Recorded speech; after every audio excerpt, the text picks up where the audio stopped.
everybody, it's Emily at ARG Schooling, and today I wanted to have a little bit of a chatty video and talk about DNFing.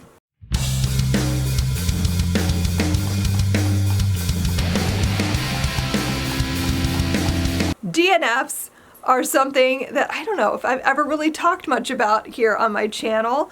And I thought, since I'm trying to be more aware of what I DNF and that sort of thing, it might be kind of fun to sit and talk about it. If you're not familiar with this terminology, DNF just means did not finish.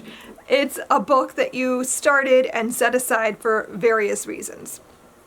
So typically for me, I have multiple reasons for DNFing a book. Sometimes a book gets set aside because I'm just busy and I have too many things I'm reading and I have to set something aside because I just can't do everything all at once. So that is usually a book that I do plan on coming back to because I was obviously enjoying it. I just, cannot read 10 books at a time. Sometimes I DNF a book because I am not enjoying it. So I think it's important to understand that there are a lot of books in the world and we are not required to read all of them. I see a lot of people who end up giving books 1 star who are hate reading a book, and I don't understand that.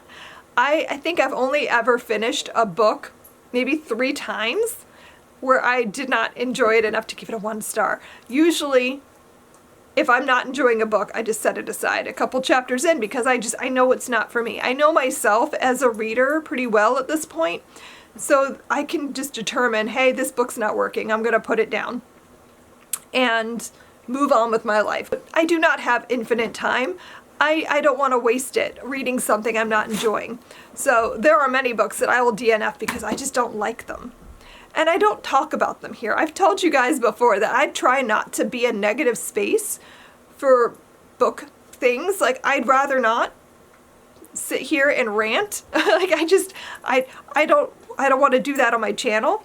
So I'm DNFing books because I did not enjoy them. I generally just never talk about that book again because it wasn't worth my time and it's not worth yours either. Sometimes I DNF a book because it's just not hitting me in right now in this moment. I'm not a mood reader to the point where I can only read what I'm in the mood for right now. But I am a mood reader in that there are moments when a book will not work for me. There have been so many times when I started a book and didn't like it and set it aside and then later was I want to give it another chance and ended up loving the book. So sometimes a book's just not meant for right now. So I have a lot of things on my shelves that I started and then went, no, your time has not come yet. I put it back on the shelf. And I don't know, I do hope to someday have time to come back to all of those books because there are a lot of them. But I sometimes will DNF a book because I'm just not ready to read it yet. Or it's just not the right season of my life for that book to work for me,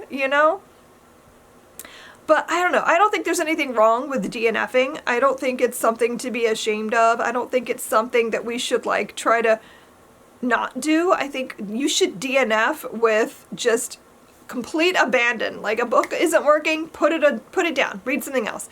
If a book isn't feeling right in the moment, set it aside. There's no reason ever to force yourself through something. If you're really I even DNF'd a book club book once because I just could not do it. I could not make my eyeballs read that book. It was not working at all for me, and I felt bad that I had made all of you read it. So, but that'll happen sometimes, and you know what? It's okay. It is okay to set something down and to just let yourself find something else to read. Reading should be fun. Reading should be enjoyable, and I honestly think we should give our children the ability to DNF as well. I don't know why people think that children should be forced to read things that they are not enjoying. I used to argue this when I was in high school because I hated some of the books we were forced to read and I did not understand what I was supposed to gain from it. I could not fathom why we could not just read what we wanted. I loved reading. I was a reader. You could not force me to read, but you could force me to read a particular book that I did not like. And I don't know why we do that to our children. Like, there's no benefit. Nothing good will come of pushing a child through a book that they are not enjoying. They're not going to learn anything. They're going to start to hate the experience of reading. So I've always let my kids set things down if it's not working for them, because there are other books we could pick up instead. We have a lot of books in this house, but there's also lots of books at the library. Like, there's plenty to read that we don't need to force ourselves through things because somebody said we have to. Just because it's a classic, just because it's a bestseller, just because it's big on Book Talk or big on BookTube, like, just because everybody likes a book doesn't mean you're going to like the book. And you should not force yourself through something because other people did and said it was good. Like, that's just their opinion. So, I don't know. This video is not going to be very long, but I just wanted to kind of do a little bit of a chatty rant about DNFing and the joys of DNFing. Like, I don't hate that I DNF books. I actually kind of love that I've given myself the freedom to do that, because it means I have more time to read the things that I love. So let me know down below in the comments, what do you think about DNFing? Are you the kind of person that can just like set things down and move on? Or are you the kind of person that feels like you have to finish it because you started it? I just want to say, DNFing does not make you a quitter. It means you're smart and you're wise about your time. So thanks so much for watching this video. If you liked this and you want to see more things like it, please remember to like and subscribe, and I will see you guys in my next video. Happy reading. Bye.